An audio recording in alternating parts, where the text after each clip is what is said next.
Just a quick range report. I've got the 24-47 Yugo back out again, and you guys have all seen this rifle on the channel. Not a real big deal like everything else that everybody has Yugo wise, and running a little bit more of this PPU ammo. And last time I had it out, it didn't print so good, and I just wanted to run some more of this ammo to liberate the brass so I could do some hand loads that I thought might work better in the rifle. But it's actually shooting a little bit better today. I just did a couple shots offhand on a different target, and then I just put 5 from 50 yards on this paper target here. So let's go down and take a look at that. I did some model airplane flying this morning, and the overcast kind of built, and we had some passing rain showers. The model airplane field is just down the road a few miles from here, so I loaded both model airplanes and guns in the truck today to bring out to the flying field and the range.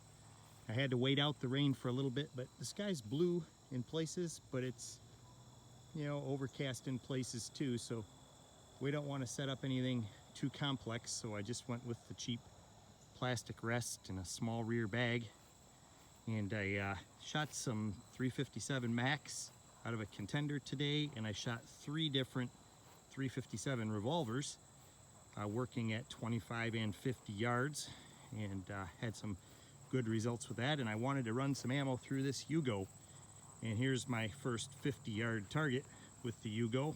Got our 5 rounds down there, so you can see that it didn't do too bad, and I was going for a 6 o'clock hold right here. So here at 50 yards, the elevation with that sight setting is pretty doggone close, and I'm shooting just a little bit to the left.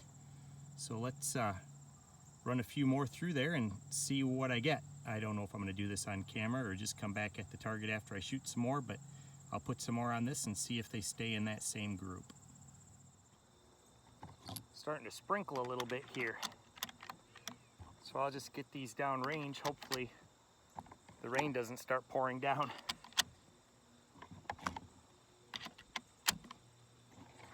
If it gets raining too hard, I'll just cut this short.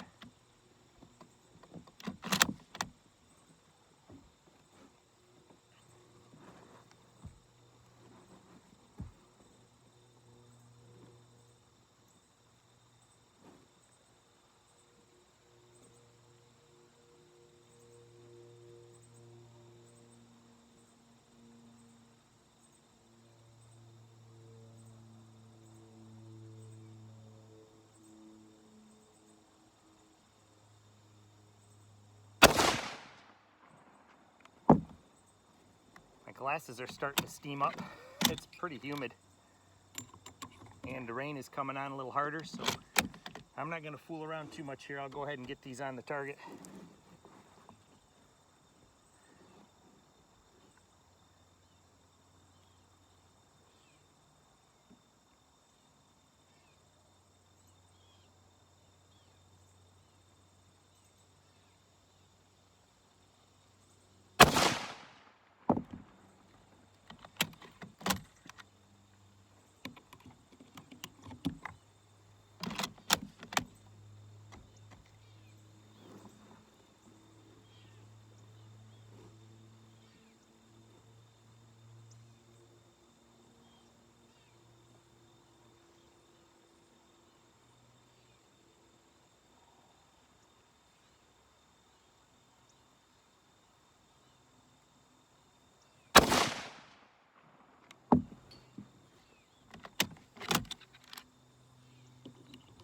Two more.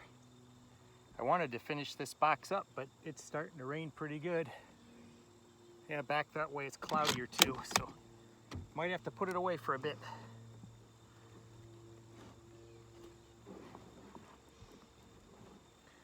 Glasses are steaming up something fierce here.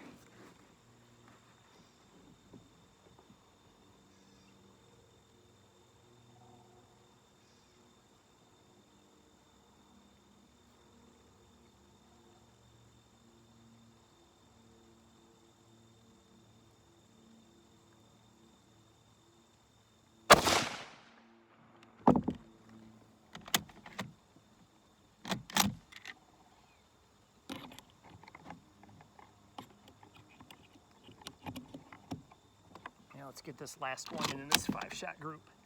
Then we'll put the rifle in the van.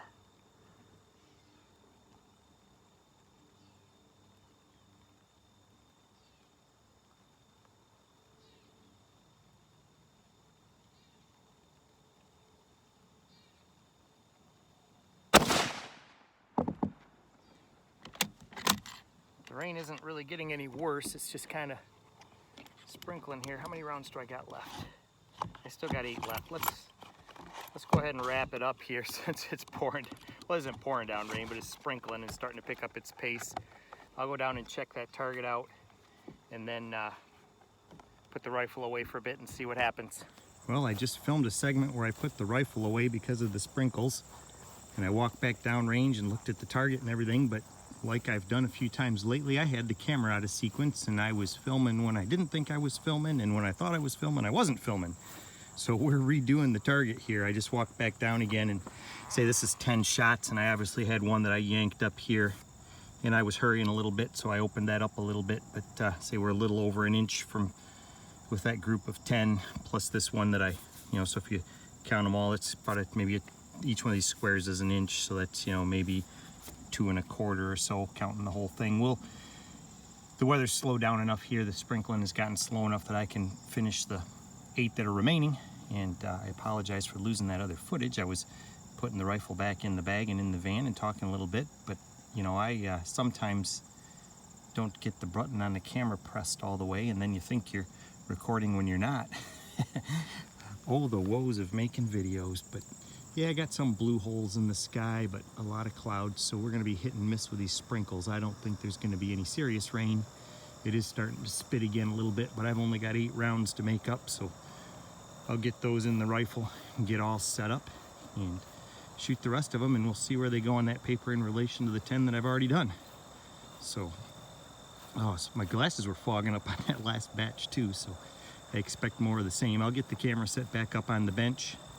We'll get the rifle going again. Say it is spitting a little bit here, so I'll kind of move this along so I'm not out here in the rain if it starts to get too bad, because that way it is a little dark. It's not terrible though. I think all we'll get is this really light shower stuff, so I don't think we're going to get any kind of a really, really wet kind of thing. So I'll get this going again, and you can see the last 8 shots. Okay, back at the bench. Let's put in 3 in the magazine and run those. Spent too much time talking on the camera because it's starting to sprinkle a little bit more now, but we're just gonna have to deal with that. I guess if I get wet, I get wet. It's the way it is. Rifle's already been a little bit wet, so we'll clean it real good when we get home. But we'll run these last 8 and see if we can get them in that same general area there on the target.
All right, that's initial 3 out of there. Let's put the remaining 5 in the magazine.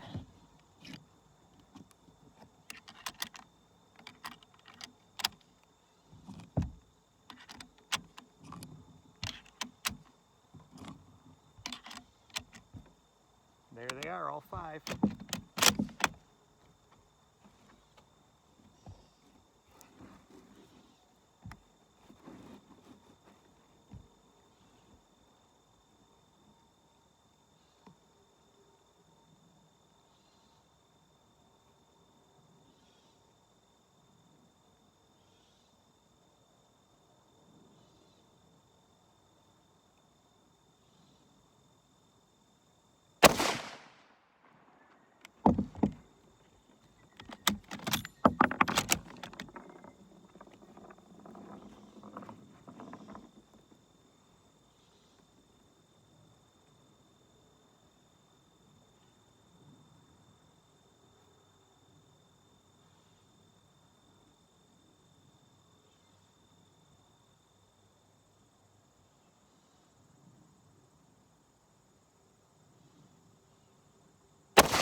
this is the last one.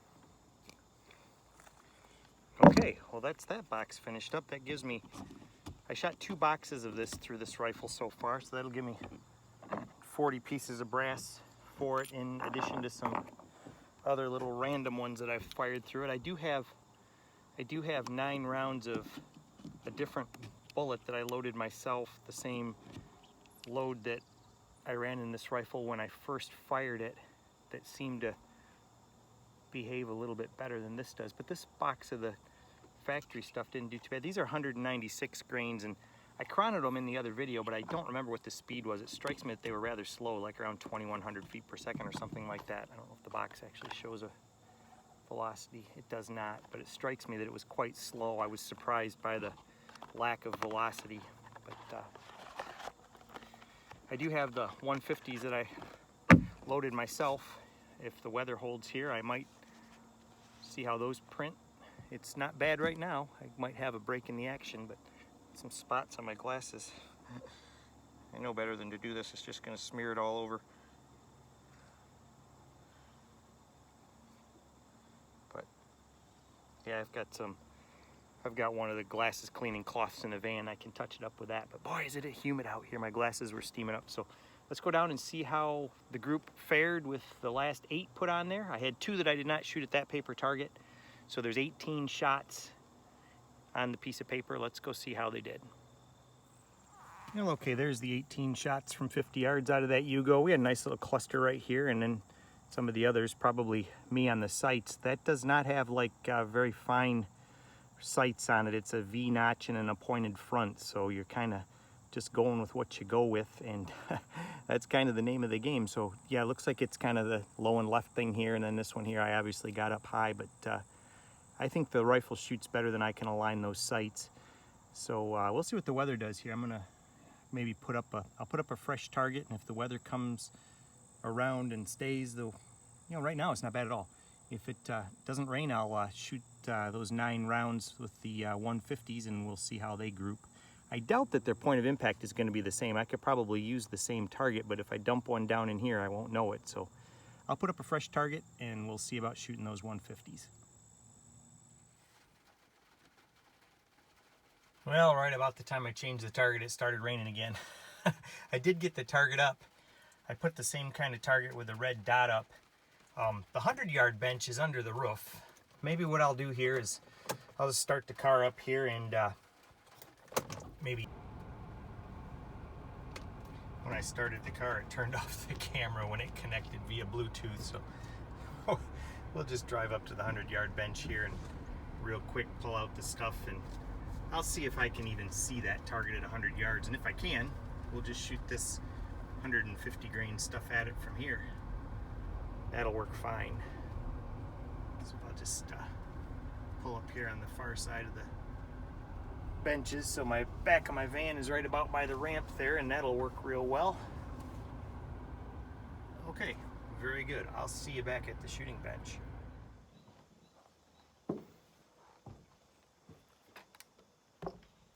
Okay, we're under the roof. These benches are terrible. They just have a tiny little arm here.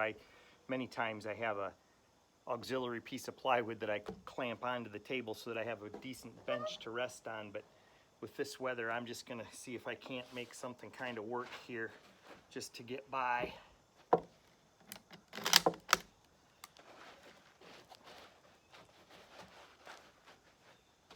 See if I can even get a look at that target. If it were a little bit to the, it'd be better if it were a little bit to the, further to the left there, because I can't hardly, with using the arm on this table, I don't even know if I can get over. Yeah, I can get over to it. It's going to be tough though. It's going to be rickety at best if I can even get over there. might just have to, yeah, it's no good. I don't know if I can even get a setup here. Maybe if I really crowd up forward, I might be able to.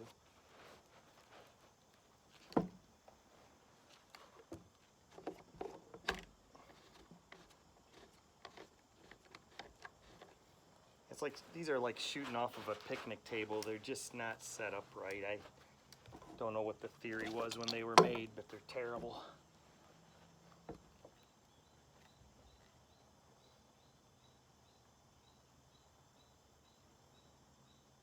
I can make that work.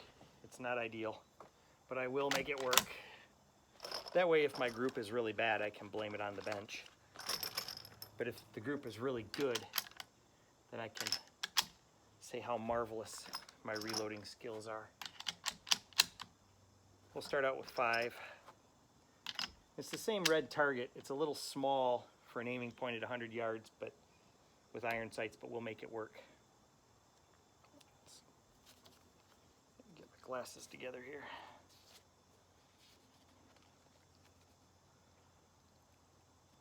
Okay.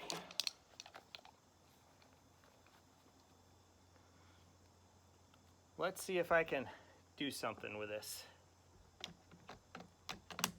Oh, did I mash that one up? The first round, when you have 5 in there, yeah, I kind of ginched the tip on that. So let's save that one for later and not use one with a ginch tip to get started with.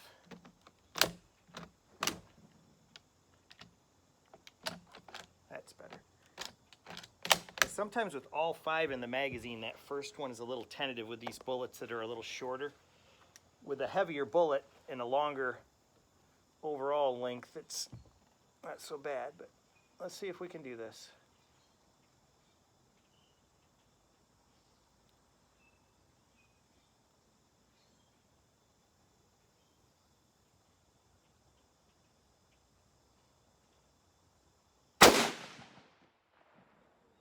I used the same 6 o'clock hold as I was using up there at 50. What I probably ought to do is go down there and move the target to the left. But about the time I do that, it'll probably start raining again. Yeah, these pointy, shorter bullets definitely don't feed as well as those longer ones.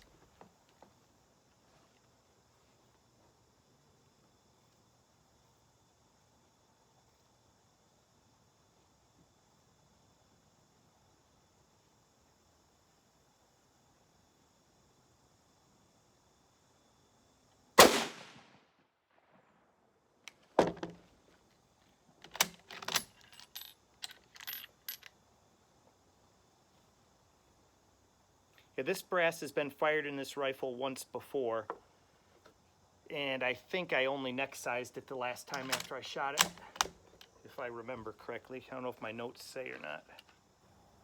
Yeah, I used a Lee collet die on it. Like I said, this setup stinks. I'm really cramped up, but we're just taking what we can get here.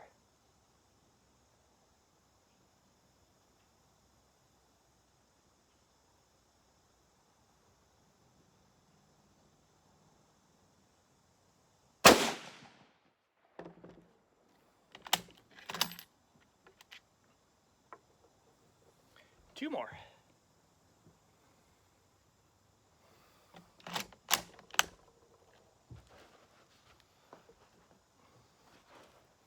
It's not always ideal, that's for sure.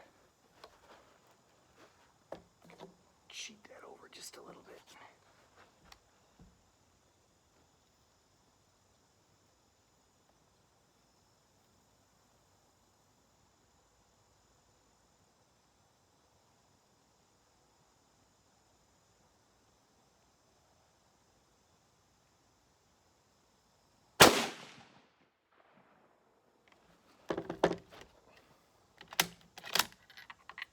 All right, last one of this group.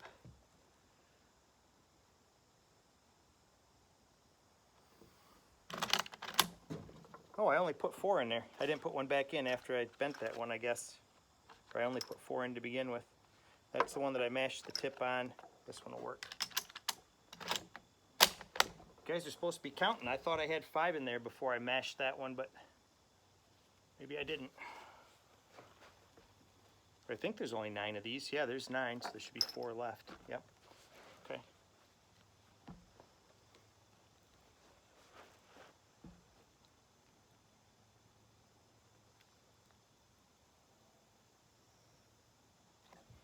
Oh, my setup changed when I got up. I should have stayed on the rifle. Uh-oh, my glasses are steaming up.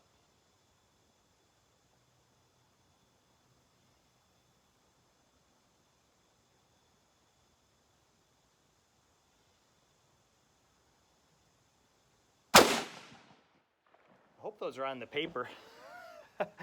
If they're over the top of the paper. I'm trying to remember if I shot this rifle at 100 yards or not. So I don't know if that's going to be on the paper or not. There's a steel target down there. Let's put one on the steel and see.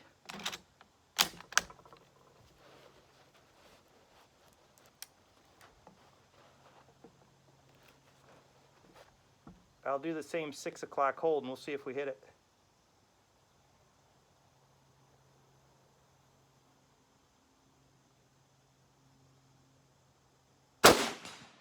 Yeah, hit that. So it's shooting somewhere close.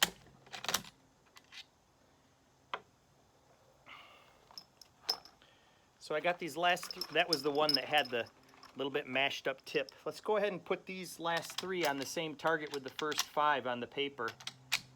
And let's, come on, get up in there. Yeah, that first one, maybe it's not because there's 5, it's just because the bullet's a little short. I can see that it's catching the corner there. It's trying to come up under the extractor at the same time that it's trying to feed, so it's a little fussy. So I need to get the overall length on that maybe a little bit longer. All right, let's see what happens.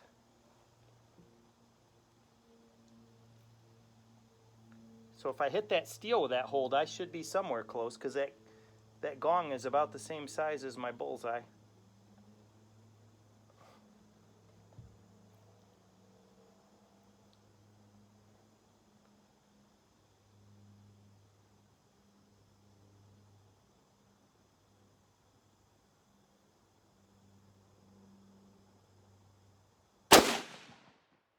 That one looked like it was a little bit to the left.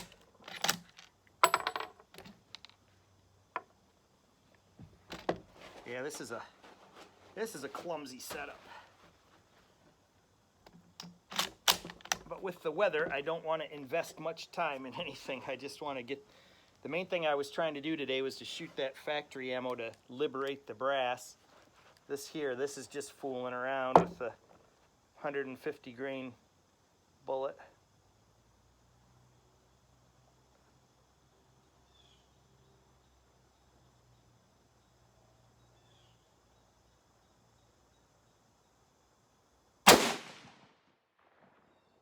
That must have been somewhere close because I didn't see the dirt splash. It was behind the paper.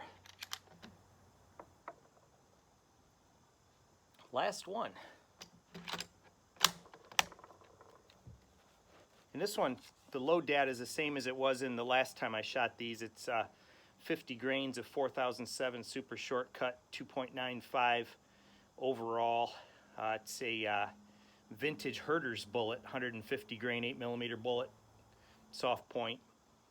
And it's also an old Herder's large rifle primer. It's just some stuff that I picked up from estates and whatnot, gun shows, stuff like that.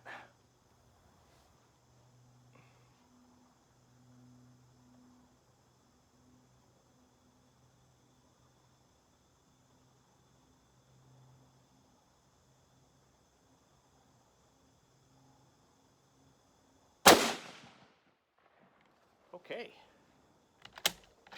there we go. So 9 more rounds through. It all looks real good. Brass looks super nice. I don't know if you guys can see much of that on the camera, but there isn't anything to worry about there. Nice primer strike. This is 8mm Mauser brass. It's not reformed or anything. It's normal 8mm Mauser brass. It's not swelling up at the bases or any of that goofy stuff. So I think this rifle's got a decent chamber in it.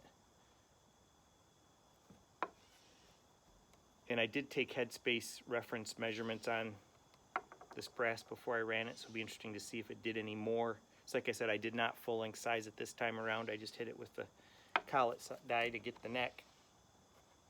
But all right, so that makes, I think, 18 plus 40 through the rifle, so like 58 shots through the rifle since I've owned it. And I'm not sure that it was shot much before I got it, after it went through its 24-47 conversion, but it's in nice shape. Barrel looks real good on it. I think it's going to shoot fine.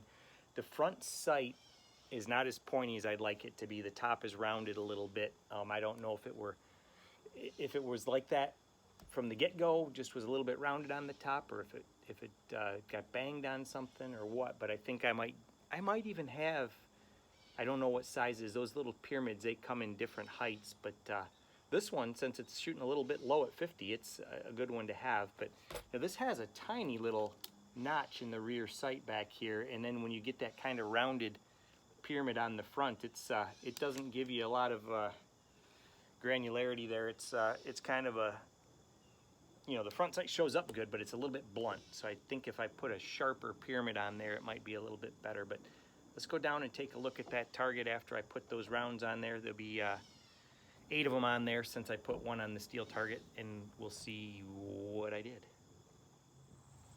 Yeah, okay, we're walking up to the backstop here, and I can even tell here at 25 yards that we're off to the left a little bit. And how many are on the paper there? 1, 2, 3, 4, 5, 6. They're all on the paper, all 8 of them. One of them is just barely. It's about 2/3 of the way on the paper. But so elevation there with that load is real good. It's just shooting to the left. And I think that the open group is more how I was shooting off that really, really poor rested position there. So I'll load these up again with the same charge, same bullet, and maybe we'll drift that front sight. You know, with both loads, it is shooting to the left, so I'll drift that front sight a bit, or I got another Mauser pyramid. I'll have to look and see if it's a similar height, because if it's a similar height, I can just replace that front pyramid and get a little bit sharper point on it. And this may be that it needs to be adjusted, or it may be that it's just round enough that I'm not getting good alignment. Yeah, it's there on the paper, so that's all good. So we got a few more rounds run through the Yugo. That's all good and well, and got some brass to play with now. So I got 40 rounds of that PPU brass, and I have those 9 of those others that are kind of my test rounds. So we'll give that all a try. I think I'm filming this upside down, am I? No, camera's at the top. I don't know why. For some reason my timestamp is upside down on the bottom of the camera, so it chose to film this upside down, but looks good in the screen. It's just got the interface upside down. But once I bring it into the editing software, we'll see which way it is and make it right side up. Thanks for watching.